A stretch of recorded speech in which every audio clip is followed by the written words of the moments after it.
our objective world or the subjective world, or the world inside us, is that knowledge involves two things: knowledge or judgment. For example, perception or thing involve two things: formation and conceptualization or categorization.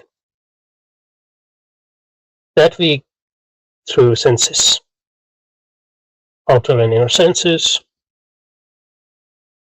This we do through understanding. So understanding for Kant doesn't provide any content, no content, only form. Senses, on the other hand, provide information from outside. So information is the content, but they also have a form, and their form is space and time. So space and time are not categories, but they're a form of intuition, a form of our senses. And so content which we get through categorize, but also it requires a shape. All content we get through senses must be placed within a space and occurring within time. And these space and times are not something which are based on experience. Obviously, we have experience of space and time, but that experience of space and time would not have been possible without a prior intuition of space and time. So we as the sort of creatures we are, we can't help but think or situate our information we get through, categorize them, and situate them within space and occurring within time. So time and space are necessary conditions of all our perceptual knowledge. This is what we covered in the last two sessions. But now let's unpack this a bit more. In this sentence or this proposition which we are looking at from Alamic Bas involves serial time and causality. So for Kant, serial time is a form of intuition. And causality is a form of understanding. So in order to have any knowledge, we must, and this is sort of rational necessity, we must think of events occurring in the world through the lens of causality. And secondly, we must understand causality itself through the lens of time. So with causality we get necessity. Now Kant agrees with Hume that causality involves necessity, but where he disagrees with Hume is where the necessity derives from. For Hume, necessity derives from repetition of experience through habit, in a sense. But for Kant, necessity, obviously he doesn't deny this necessity, but that necessity is not enough. Necessity is not rational. It derives from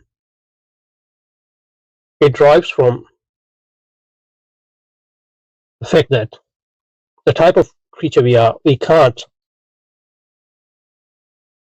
have experience or perception of the objects without the concept of causality. So necessity is involved. Necessity here is, you can call it rational necessity. It's the necessity without which, it is necessary in the sense that without causality we can't experience the world. So it is the condition of the possibility of experience. So for Kant as against Hume, this necessity cannot be derived from experience itself. because without it, experience would not have been possible. Okay, so let's go back. Alamik proposition, as I said, involve two concept of serial time and causality. So for Kant, causality is the condition of any experience. So we must think of what happens, events within our experience, as causally linked. And since causality, like all other concepts, must go through categorization through the lens of time, the concept of causality also must be serial in the sense that event X and event Y, or event 1 and event 2, if event 1 precedes event 2, that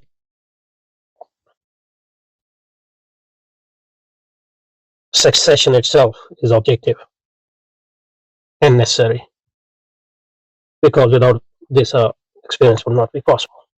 We can't think otherwise, think in rational sense, obviously, not in the imaginative sense. Okay, so if we want to rehearse what we said in a more systematic way or more sequential way, first, for Kant, time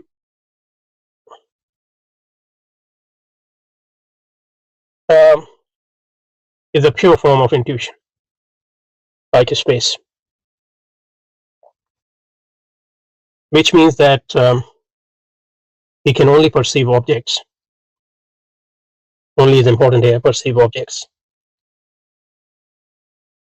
through the lens of, that gives time a necessity, rational necessity you can call it, or constitutive necessity. We can't have objective experience of the world without situating our experience within time. That's what gives time a necessity vis-a-vis our experience. Okay. In other words, we can't conceive events happening outside of temporal sequence. So that's the first. Okay, so when we experience events, for example, if you think about the events in your day, for example,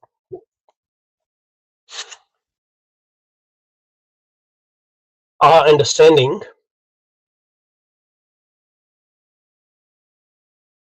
imposes necessarily, it's not an optional thing, imposes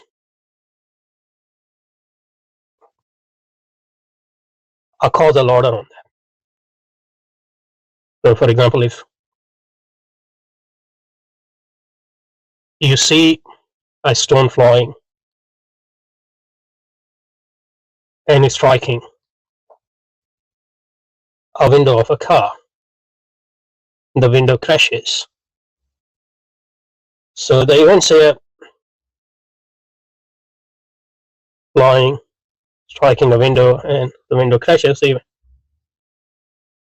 necessary in order to have objective experience of these events. You must locate these experiences within time. Secondly, you must impose causal link between these events, 1, 2, 3. Like 1 is the cause of 2, 2 is the cause of 3, or whatever it is actually. So you can't. It's not optional that you link these 3 events through a causal sequence. And since this is not optional, this causal sequence is necessary as well. Which is another way of saying that we don't just see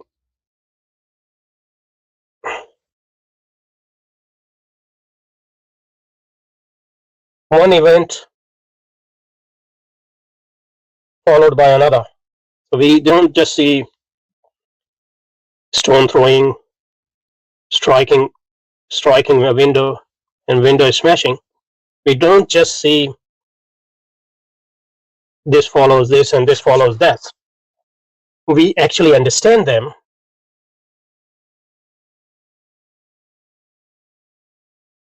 We actually understand them causing, one event is caused by another. We understand them. We understand that one event causes another. So stone causes striking, and striking causes smashing, or both the striking, throwing a stone, flying stone, and striking cause together smashing. So we don't just so we are compelled to see these events, and this is rational compulsion or constitutive compulsion, without which knowledge is not possible. Where we see these three events as causally linked, and they are necessary because this is not just based on empirical observation. Why? Because we can't have empirical observation without a structure of mind which is constituted in such a way that it can't help but see events as causally linked. Okay, so and that's Kant's answer, and the reason his reply to Hume is that empirical observation can't be the whole sole thing, because empirical observation only shows us succession. It shows us flying stone, striking, and smashing. It doesn't show us necessity. And even if it shows us necessity, that's just a habitual necessity, which for Kant is not enough. So where does rational necessity come from? It comes from the structure of our mind, or structure of our knowledge, however you want to portray this. Okay, now we move to sort of our last point. So causality, according to Kant, has two things: necessity, which comes through the fact that all our information must go through concepts of understanding, and causality is one of them. So we must see all events as causally connected, and the succession between them is necessary and causally connected. Okay, but where does serial time come from? Serial time, that serial time comes from that we must see causality, these events occurring within time. Okay, so that's where time comes from, but within time, because time is the form of all our intuition. Okay, but where does serial come from? So time is serial. This time is serial. So in that sense, serial time is the condition of causality as well. In other words, a possibility of understanding events as causally related presupposes a fundamental temporal order, and that temporal order is called serial time, meaning that three events we saw, flying a stone,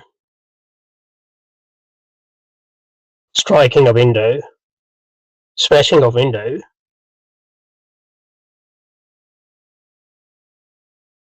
they have a sequence, because otherwise our experience would be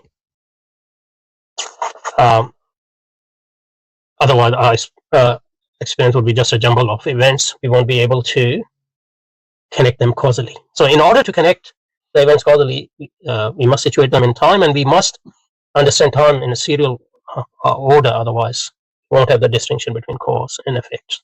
So this is a cause, this is the effect and cause, and this is effect only.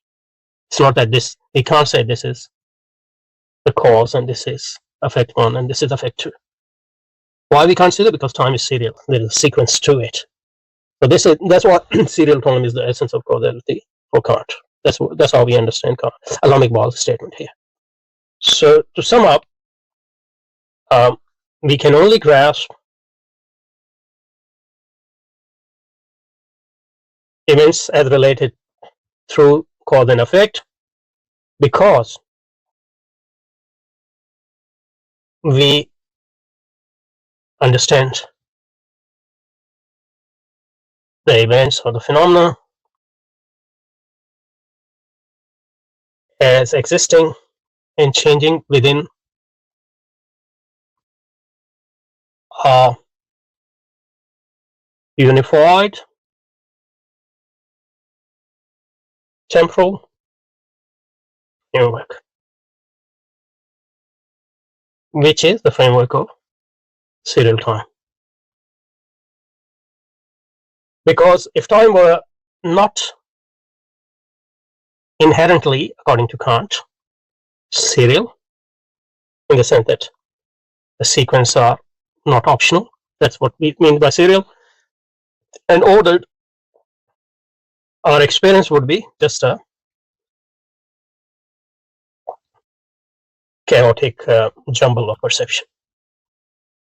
We would not have any basis for understanding cause and effect. So we can understand cause and effect only because we understand cause and effect in the context of a framework of serial and ordered time, where time has a arrow, so to speak, and that arrow is necessary arrow. Okay, so I think we can go back now. I think we have a good handle on Alamic Ball's claim that for Kant, time, serial time, is the essence of the causality. So for serial time is the essence of causality as defined by Kant. And cause and its effects are mutually so related that former, that is the cause, is chronologically prior to the latter. So that if the former is not, the latter cannot be. If mathematical time is a serial time, then on the basis of theory, it is possible by a careful choice of velocity then of the observer and the system in which a given set of events is happening to make the effects proceed. That seems contradictory.